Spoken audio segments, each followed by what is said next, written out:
Coming up, how a high school swimmer proves hard work pays off. If I couldn't handle not being good at something, then how could I consider myself, a successful person? Then, a man pulling a community closer, one stitch at a time. Who would want to come and sit and fix people's nasty, grimy clothes? Plus, we'll meet an unlikely pole vaulter. It's fun. It's like going to high school again with nothing to study.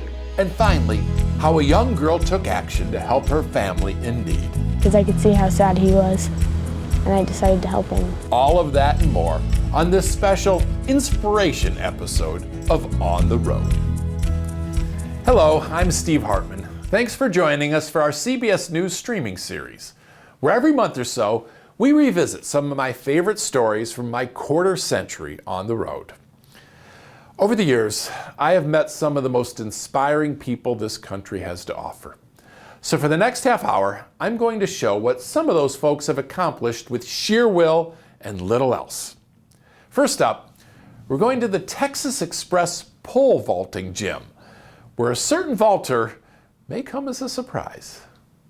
Here at the Texas Express pole vaulting gym near Dallas, just about every kid jumps to the same conclusion.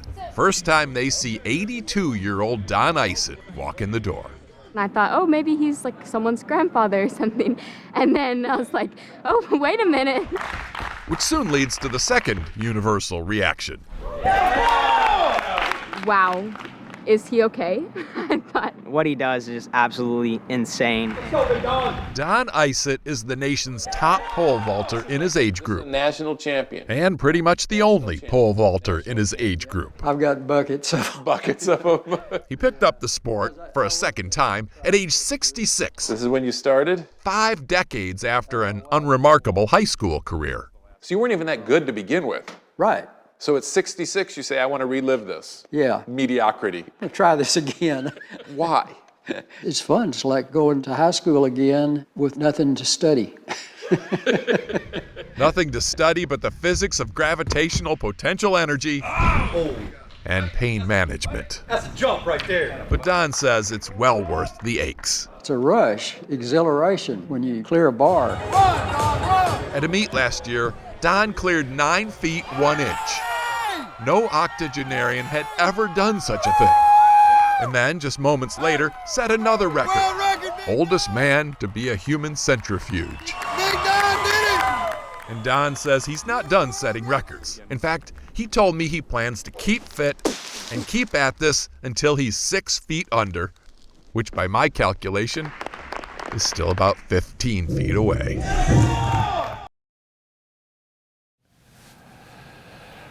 I hope to be half as in shape as Don when I turn 82. Heck, I'd be happy to be in that good a shape today. Up next, we're staying in Texas for a little while longer to revisit one of my absolute favorite stories. This is about a high school athlete who redefined, for me at least, what it means to be a success. They were the bad news bears of swimming. Y'all are in 2 minutes. In fact, Coach Alex Wiedemann of Seguin High School in Arlington, Texas, says you can't overstate their underachievement. Our goal every meet was to finish the race. Just get across the pool? Get across the pool. Really, we measured our success on not getting disqualified.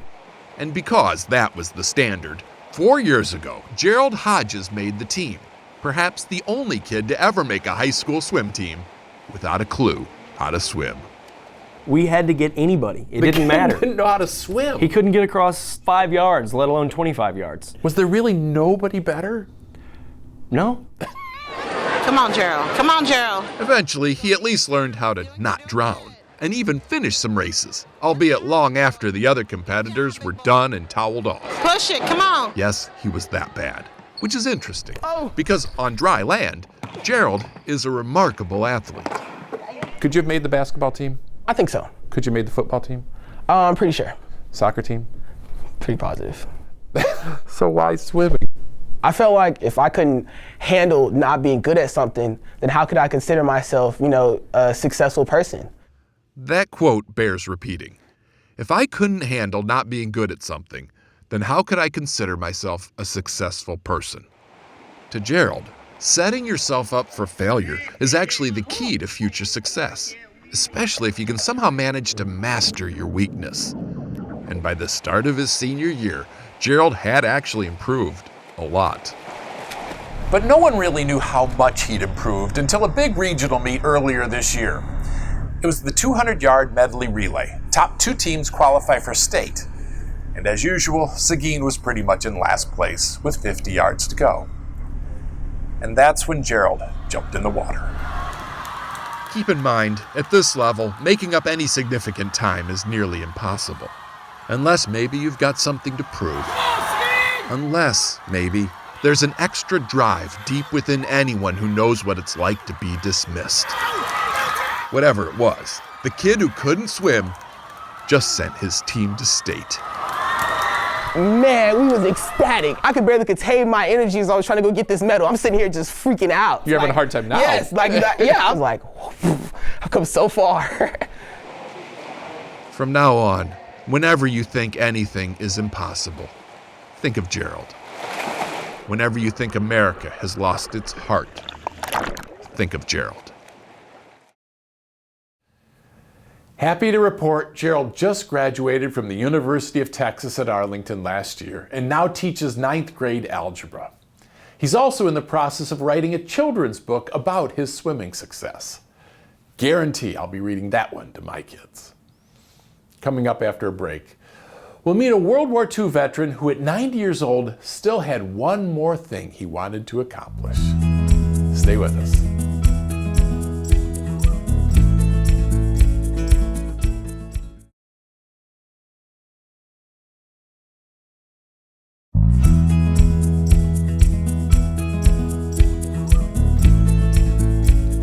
Welcome back to our streaming special, showcasing some of the most inspiring Americans I've ever met, including this man, who refused to let age stop him from turning a new page.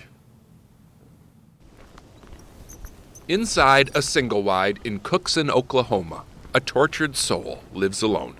It's a hard life, let me tell you, buddy. You ain't never lived hard till you go through what I've been through.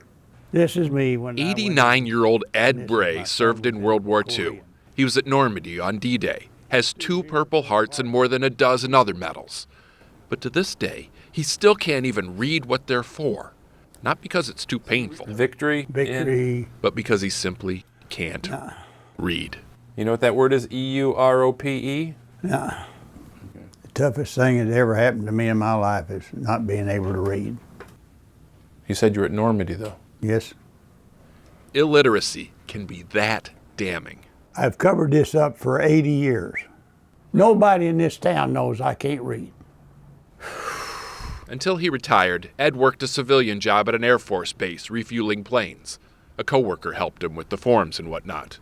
At home, his wife covered for him for 62 years, until she died in '09. Put you guys some coffee on. Today, Ed manages okay, but the soldier in him still refuses to surrender. I wanted to read one book. I don't care if it's about Mickey Mouse.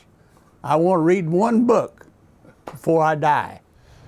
Over the years, Ed says many people have tried to school him, but invariably, either the teacher or the student would get frustrated and give up. Then a few months ago, a friend suggested he see a professor of reading education here at Oklahoma's Northeastern State University. He told me I was wasting my time. And I said, well, we'll just sit and chat a couple times a week. Is that okay? Very good. Toby Thompson says eventually their weekly talks gave way to flashcards. And everything started clicking. 4. He got pretty good at the sight words. 1. Good job. But the real breakthrough came just last week, when, at the age of 89, Ed Bray read this book about George Washington. It gave me goosebumps, and it still does. It still does. It just makes me feel good, boy. To power a car. He's read 3 more since, and though they're all just 3rd grade level biographies, Good job. Each one has the same dramatic ending. Did you ever think you'd read that? Each one the same moral takeaway for anyone who thinks they're too old to do something. Get in there and learn, baby. Now.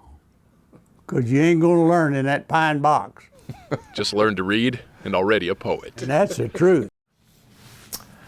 I'm so happy to report that Ed is still with us. Turns 100 in March, and he's still active. In fact, after that segment first aired in 2013, Ed went out and spoke to schools, telling kids all about his reading journey. His main message? Stay off your phones and read more. And I imagine he said it just like that. Okay, we're headed north to Cleveland now for the inspiring story of an auto mechanic who fulfilled a lifelong dream. Take a look. I really want to be a doctor when I grow up. Whenever his two little girls play doctor and dream of becoming one someday, Let me take your heartbeat, doctor. 48-year-old master mechanic Carl Allenby is flooded with the feeling of deja vu. You wanted to be a doctor? Oh, yeah. But that wasn't realistic. Not where I came from, no. I grew up in East Cleveland, which is a very impoverished city. We were on welfare, and I remember the powdered milk, government powdered milk and block cheese. And because they were so poor, young Carl quickly set aside his professional aspirations and focused instead on becoming the best auto mechanic he could be. So this was the parts store where I got all my customers from. So you would work on cars in the parking lot of the parts store? Oh yeah, sometimes till 1, 2 o'clock in the morning. Eventually, he got his own shop, and for 15 years he did okay, until one day he decided to ratchet things up. In 2006, Carl enrolled here at Ursuline College. His intention was to get a business degree to help him manage his repair shop. But there was one hurdle, a biology class. He couldn't understand why he had to take it, and he put it off as long as possible. I'm a business major. Yeah. What do I even care about biology? But I went to class, and in the first hour of being there, I knew what I wanted to do with the rest of my life. All those ideas of wanting to be a doctor just came rushing back. And to make a long story short, the car doctor, Dr. Carl Allenby, is now a doctor. Daddy, we love you! Last spring, Carl graduated from Northeast Ohio Medical University, and today he's an emergency medicine resident at Cleveland Clinic Akron General. Hey, Miss Fior. By all accounts, Carl is already an exemplary doctor, partly because, according to his supervisors, he worked so long in a garage. That cannot translate. You'd be shocked, actually. I think it's some of the customer service. This is Dr. Rebecca Merrill. But could you imagine right now going and learning auto mechanics? No. But Carl said he'll do our oil changes, so. Fortunately, Carl now has more important repairs on his mind. But this old auto mechanic also knows that whether you're working under a hood or staring down a hatch, Can I have you open up your mouth really wide? your success hinges on your drive. I would hear people say, well, Carl, it's going to take 9 years to become a doctor. Yeah. And I'd say, well, 9 years are going to pass anyway. So I'd rather be someplace I want to be than someplace that I could have been. And there's the prescription for the I can't do it blues. Since we first told that story, Carl has taken up the piano. Never played before. And certainly if the past is any indication, he'll be playing at Carnegie Hall in no time. Time now for a break. But when we come back, we'll meet a man who brings together a struggling community with his special talent. Don't go anywhere.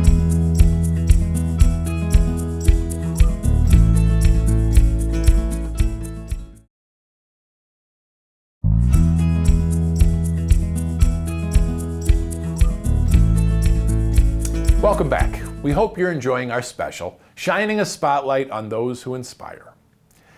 In San Francisco, a lot of people avoid the Tenderloin District, but Michael Swain was determined to make it a better place. When most people look at the streets of the Tenderloin District in downtown San Francisco, they see drugs, crime, and homelessness. I find the Tenderloin the most beautiful, magical place. Are we looking at the same place? This is Michael Swain. I think we are. His unique perspective comes from a 15-year mission to mend this neighborhood. Literally, mend this neighborhood. Once a month, this college art teacher sets up a sewing machine on the sidewalk and stitch by stitch repairs the fabric of his community, all for free. I don't need any money. You know someone else who needs the money. It's such a simple gesture, but it means so much to the residents here. It's like, I got that back. Something I thought that I lost, I've got it back. He's fixing them, he's making them better, and I don't have the money to go and just waste. Who would want to come and sit and fix people's nasty, grimy clothes? It's a good point, and the answer has nothing to do with sewing. The sewing machine has become more than just the tool for mending. It's also the tool for making people stop. And what stories do you have for us today, Veronica? The tool that people feel really comfortable around. And what a beautiful sewing machine. My God, where'd you pick this up?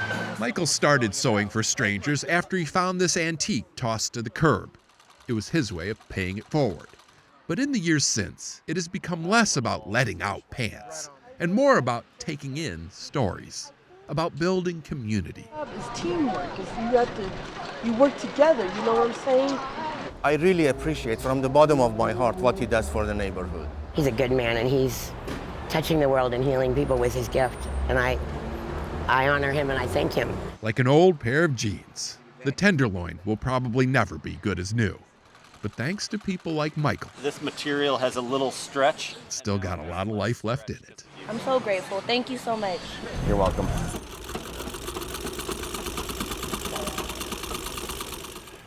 Not long after that story aired in 2015, Michael got a job in the art department at the University of Washington. He's chair of the sculpture department there now, and he has a 3-year-old son who he hopes to teach how to sew one day. Now for our final story.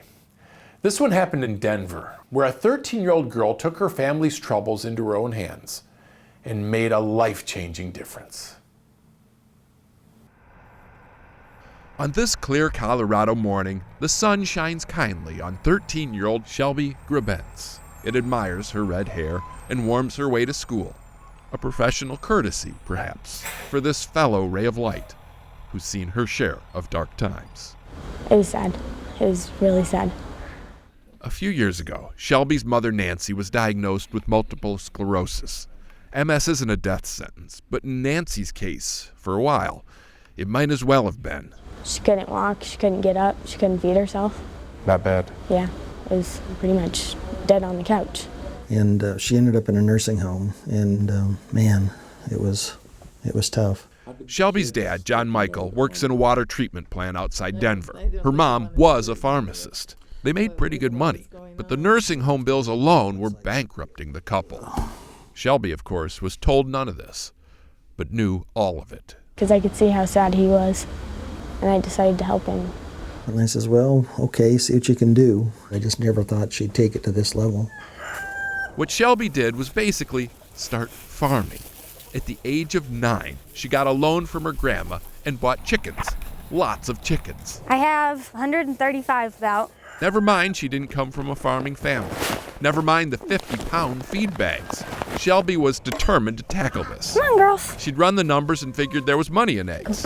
If you did it right. Thank you. Which she did. Excuse me. Shelby became the youngest farmer in America to win the Animal Welfare Seal of Approval, which basically means her chickens have the life. I have to make sure chickens get out, they get to eat bugs, they get to be chickens. Pair that compassion with home delivery, and you've got yourself a winning business model. Do these look good? Oh gosh, those are great. Her company makes about $15,000 a year. Where would you have been without her help? I think we'd have been homeless. There's just, we'd lost it. Yeah, she kept the wolf away from the door, so. Today, Nancy is a little better, as are the family finances. Shelby can now put all the profits into a college fund.